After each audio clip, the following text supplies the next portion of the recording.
নমস্কার বন্ধুরা, আমি শিবানী কুকিং চ্যানেলে আপনাদের সকলকে স্বাগত। আজ আমি আপনাদের সঙ্গে শেয়ার করছি খুব সহজ, সুস্বাদু আর একেবারে ঘরোয়া স্টাইলে ডিমের থেচা। এই রেসিপিটা বানাতে খুব বেশি সময় বা উপকরণ লাগে না, কিন্তু স্বাদে হবে অসাধারণ।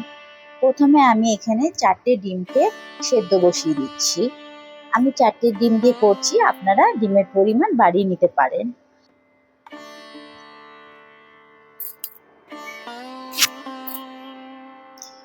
গ্যাসটা জ্বালিয়ে ডিমটা সেদ্ধ বসিয়ে দিলাম। ডিমটাই দেখুন সেদ্ধ হয়ে গেছে, দেখে বুঝতে পারছেন জলটা কিভাবে ফুটছে। এবারে আমি ডিমটাকে নামিয়ে ঠান্ডা করার জন্য রেখে দিলাম। তারপরে আমি ডিমের খোসা ছাড়িয়ে নেব। এদিকে আমার এই রেসিপিটা বানাতে যে মশলা লাগছে, আমার লাগছে হলো 2টো পেঁয়াজ। আমি 2টো পেঁয়াজ নিয়েছি, যেহেতু আমার 4টে ডিম বলে। আপনাদের ডিমের পরিমাণ বেশি থাকলে পেঁয়াজের পরিমাণ একটু বাড়িয়ে নেবেন। আর লাগছে আমার রসুন। আমি এখানে 15-20টা মতো রসুনের কোয়া নিয়েছি। আর নিয়েছি 4-5টা মতন কাঁচা লঙ্কা। কাঁচা লঙ্কাটাকে আমি ভেঙে দিয়েছি। আর লাগছে হলো আমার বাদাম।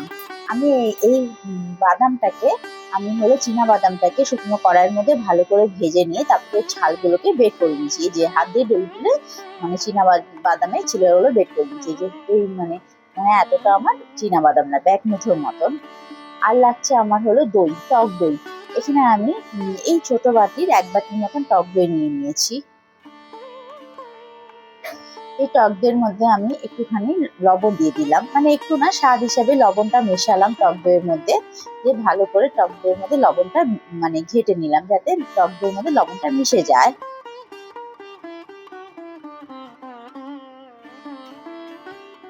আর আমি যে 2টো পেঁয়াজকে ছাল ছাড়িয়ে রেখেছিলাম, সেই 2টো পেঁয়াজকে আমি কুচি কুচি কেটে নিচ্ছি।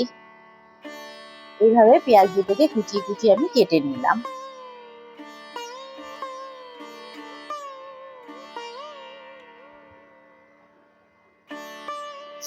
এরকম পেঁয়াজগুলো কাটা হয়ে গেল। এদিকে গ্যাসটা জ্বালিয়ে একটা কড়াই বসিয়ে দিলাম। কড়াই বসিয়ে তারপরে আমি এখানে ওই 2 টেবিল চামচের মতন আমি এখানে রিফাইন তেল দিলাম। আমি অবশ্য রিফাইন তেলে করছি, আপনারা চাইলে সর্ষের তেলে করতে পারেন।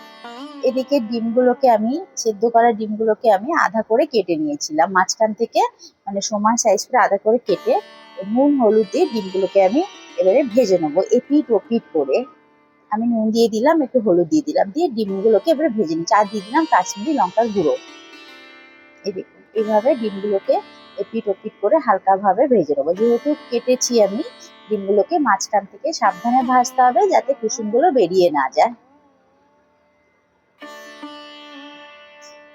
আমার ডিমগুলো ভাজা হয়ে গেছে, এবারে আমি ডিমগুলো একটা প্লেটে তুলে নিলাম। এইভাবে হালকা লাল করে ডিমগুলো ভেজে নিতে হবে। এই দেখুন ওই তেলের মধ্যেই আমি দিয়ে দিলাম হলো জিরে, 1 চামচ জিরে, গোটা জিরে। আর দিলাম তিল। আর দিয়ে দিচ্ছি ওই রসুনের কোয়াগুলো যে ছুলে রেখেছিলাম, আর কাঁচা লঙ্কা যে রেখেছিলাম, সেই কাঁচা লঙ্কা রসুনটা দিয়ে দিলাম। আর দিয়ে দিলাম বাদাম। বাদামটাকে যে শুকনো কড়াইয়ের মধ্যে ভেজে খোসা ছাড়িয়ে রেখেছিলাম, সে 1 মুঠো বাদাম দিয়ে দিলাম। আর দিয়ে দিলাম 1 মুঠো ধনেপাতা। ধনেপাতাটা আপনারা চাইলে আরেকটু ব্যবহার করতে পারেন। দিয়ে ভালো করে আমি সমস্ত মশলাগুলো ভেজে নিচ্ছি। এই মশলাটাই হলো থেচার আসল মশলা। গোটা জিরে আর তিল আর এই বাদাম, হ্যাঁ, আর রসুনের পরিমাণটা একটু বেশি লাগে।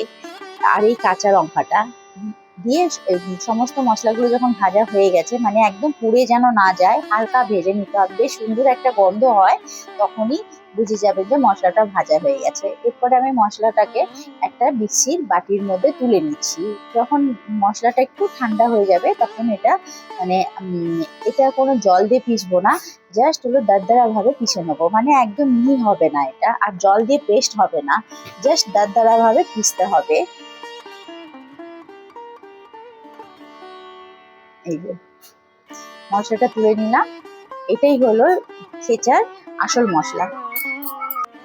হ্যাঁ, এবারে আরেকটু কড়াইয়ের মধ্যে তেল দিয়ে আমি যে পেঁয়াজটাকে কুচি কেটে রেখেছিলাম, সেই পেঁয়াজের কুচিগুলো দিয়ে দিলাম। দিয়ে ভালো করে একটু নরম করে নিচ্ছি পেঁয়াজটাকে। এদিকে যে মশলাটা আমি মিক্সির বাটির মধ্যে ঠান্ডা করতে রেখেছিলাম, সেই মশলাটাকে এবারে আমি দরদরা ভাবে পিষে নেবো।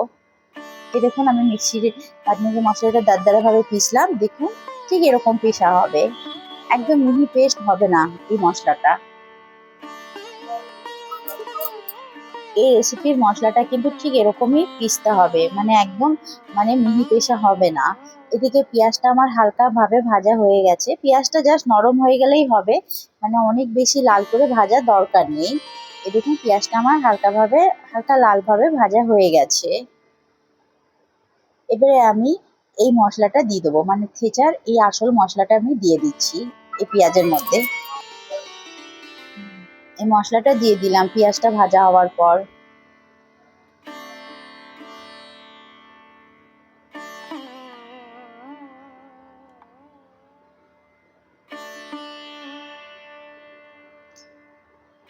এবারে মশলাটাকে পেঁয়াজের সাথে ওই 1 মিনিটের মতো একটু হালকা ভাজা করে নেবো।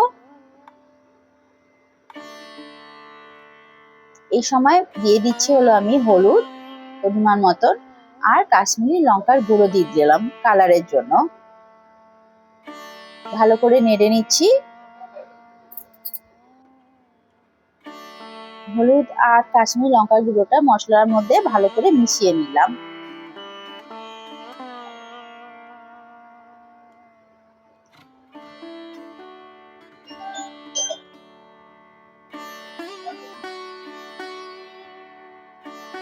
এবারে আমি যে টক দইটার মধ্যে একটু লবণ মিশিয়ে রেখেছিলাম সেই টক দইটা দিয়ে দিচ্ছি এই মশলার মধ্যে।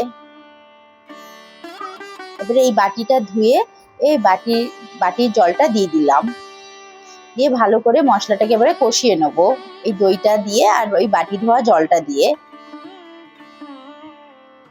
দেখবেন যতক্ষণ না উপর থেকে তেল ছেড়ে না আসছে ততক্ষণ এটা কষতে থাকবো। এই সময় গ্যাসের ফ্লেমটা হলো মিডিয়াম টু লোতে রেখে আমি মশলাটা কষছি। সুন্দর দেখবেন তেল ছেড়ে আসছে, এ দেখুন কালারটাও চেঞ্জ হয়ে গেছে আর সুন্দরভাবে তেল ওপর দিকে তেলটা মানে ছেড়ে দিয়েছে, দেখে বুঝতেই পারছেন প্রায় আমার মশলাটা কষানো হয়েই এসছে। মশলাটা আমার কষানো হয়ে গেছে।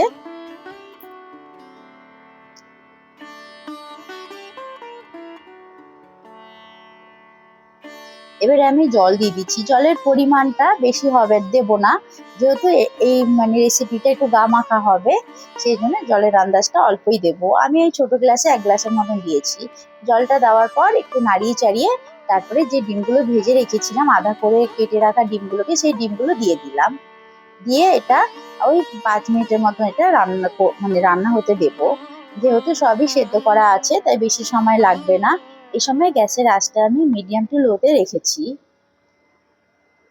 এই দেখুন বন্ধুরা, দেখে বুঝতেই পারছেন ওপর থেকে কি সুন্দর তেল উঠে এসছে, তার মানে আমার রেসিপিটা প্রায় রেডি হয়ে গেছে। এই দেখুন এই রেসিপিটা, এই ডিমের থেচা রেসিপিটা খেতে কিন্তু দুর্দান্ত লাগে।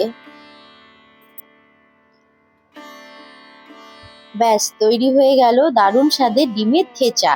গরম ভাত, রুটি কিংবা পরোটার সঙ্গে এর স্বাদ সত্যি অসাধারণ। এবারে একটা আমি পাত্রের মধ্যে এই ডিমের থেচাটা সার্ভ করে দিচ্ছি।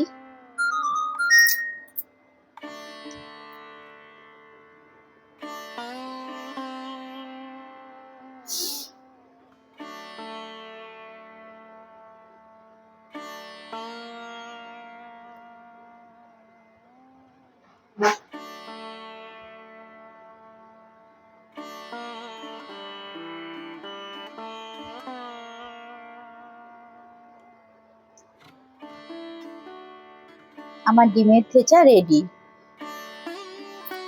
ভিডিওটা যদি ভালো লাগে বন্ধুরা তাহলে একটি লাইক দিন, কমেন্টে আপনার মতামত জানান এবং এমন আরও সহজ ও সুস্বাদু রেসিপি পেতে শিবানী কুকিং চ্যানেলটাকে সাবস্ক্রাইব করে পাশে থাকা বেল আইকনটি চাপতে ভুলবেন না। তো ধন্যবাদ, আবার দেখা হবে নতুন একটি মজাদার রেসিপি নিয়ে।